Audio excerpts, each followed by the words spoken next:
Untuk berlangganan dengan channel Tansa Teknisi, jangan lupa tekan tombol subscribe lalu tekan ikon lonceng untuk mendapatkan notifikasi bila Tansa Teknisi upload video terbaru. Nanti Andalah yang pertama kali yang akan mendapat notifikasinya dan tidak lupa kami ucapkan terima kasih. Assalamualaikum warahmatullahi wabarakatuh.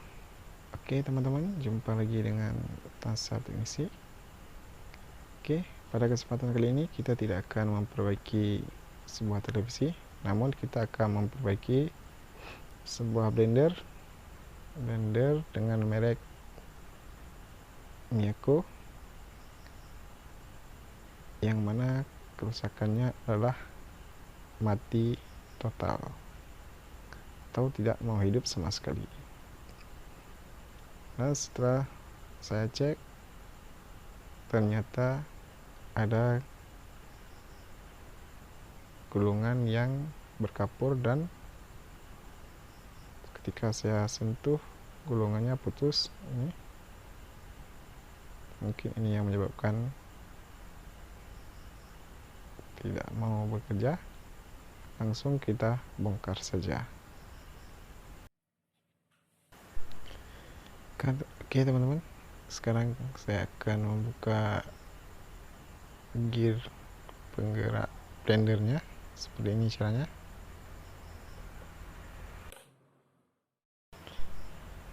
Oke teman-teman, sekarang gearnya sudah terbuka. Sekarang kita akan melepaskan baut yang ada dua buah, mengikat dinamonya di casing blendernya.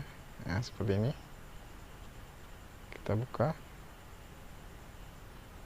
bautnya ada dua buah. Kalau blender yang masih baru, cara membukanya cukup mudah karena dia tidak karatan. Tapi kalau blender yang lama cukup susah karena bautnya sudah karatan. Oke teman-teman, sekarang dinamonya sudah terlepas. Sekarang kita lanjut melepaskan kabel-kabel konektor yang baik yang ada di saklarnya, saklar on off nya, maupun yang langsung ke dinamonya. Oke, ini sudah terlepas. Selanjutnya sekarang kita akan mengecek gulungan yang sebelahnya lagi, apakah gulungannya yang sebelah juga ikut putus atau masih bagus. Karena kalau memang masih bagus, berarti nanti kita akan memperbaiki gulungan yang sebelah lagi. Nah teman-teman, berarti yang sebelahnya lagi gulungan ini masih bagus, jadi cuma satu gulungan yang putus. Jadi kita akan memperbaiki satu gulungan saja. Oke.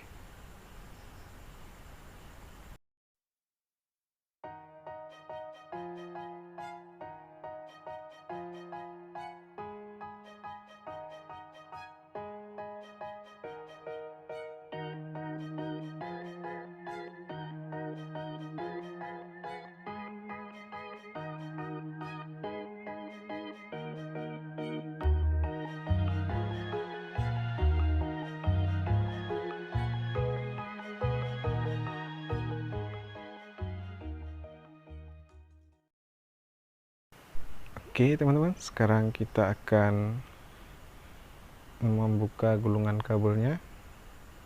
Kira-kira seberapa panjang gulungan kabel yang putus. Nah, baru dua gulungan sudah putus.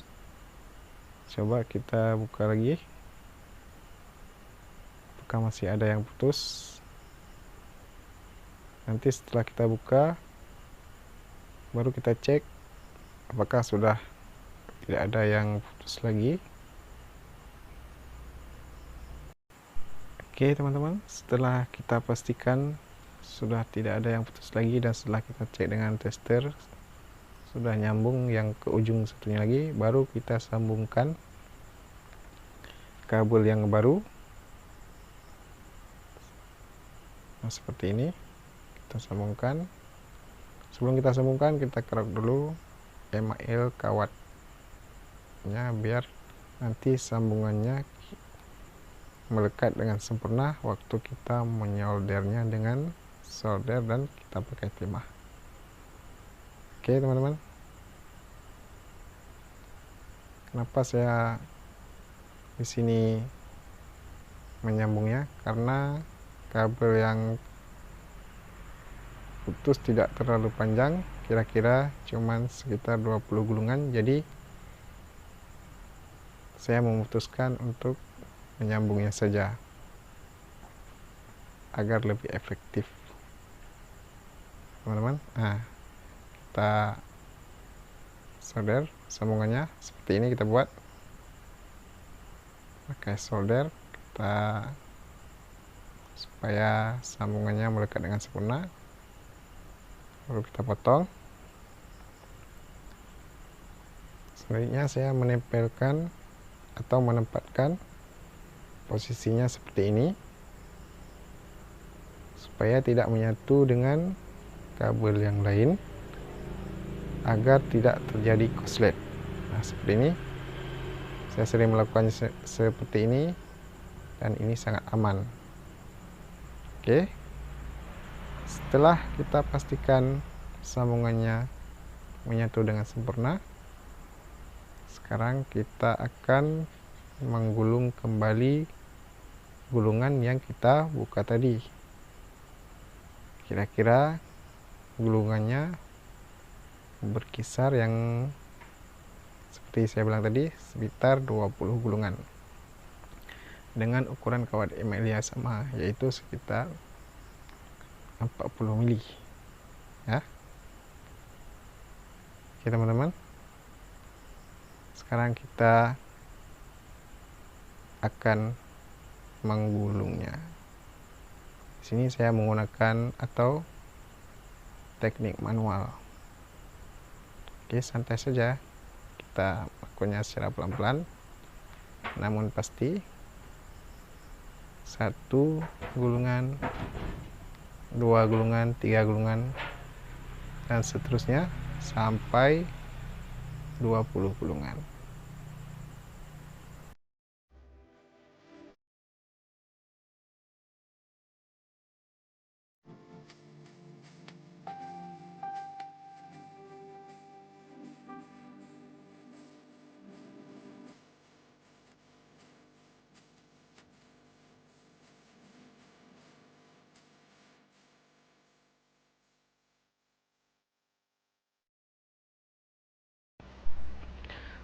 Oke teman-teman, ini gulungnya sudah sampai 20 gulungan. Sekarang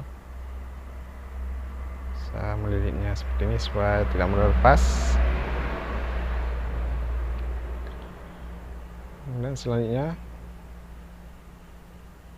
kita akan mengkerik lapisan email yang ada di kabelnya supaya kita mudah dalam penyolderannya. Tapi sebelum kita menyoldernya, sebaiknya kita ukur dulu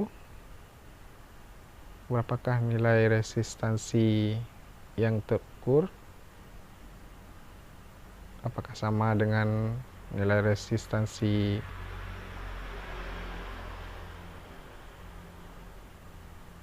gulungan yang sebelah yang tidak kita perbaiki. Oke teman-teman, di sini terbaca sekitar 12, sekian ohm. Oke, 12,4 ohm, 12,3 ohm. Dan selanjutnya coba kita samakan dengan gulungan yang tidak kita apa-apain atau tidak kita ganti. Nah, berapakah terbaca? Oke, sekitar 12,6. Jadi hampir sama, ini tidak apa-apa. Oke.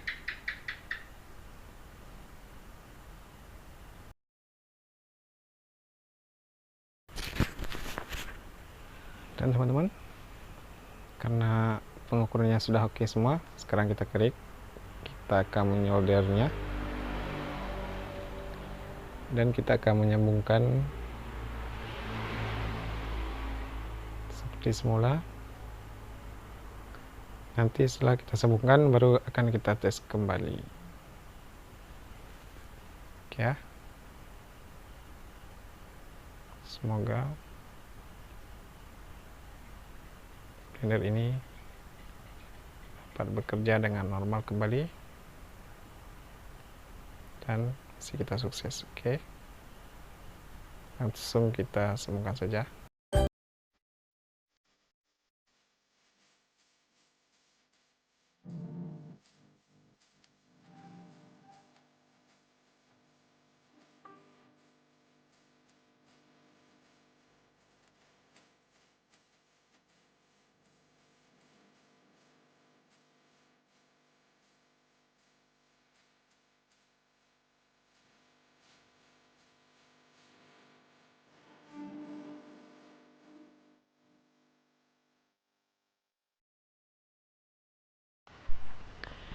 Oke teman-teman, sekarang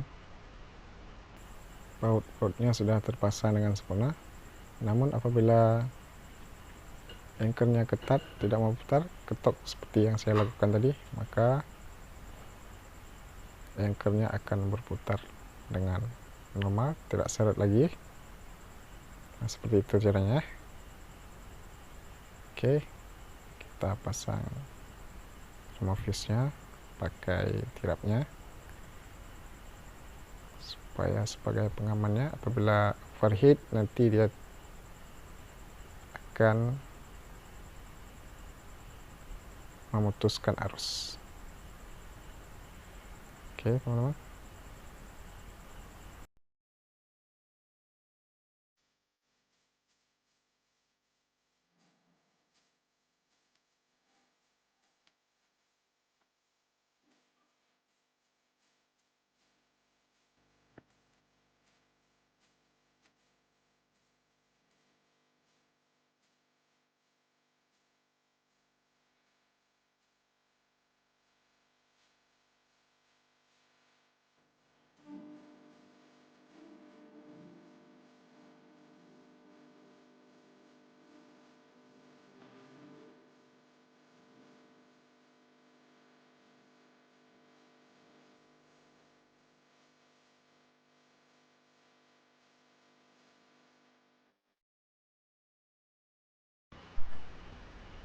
Oke teman-teman, sekarang coba kita tes lagi dengan multitester.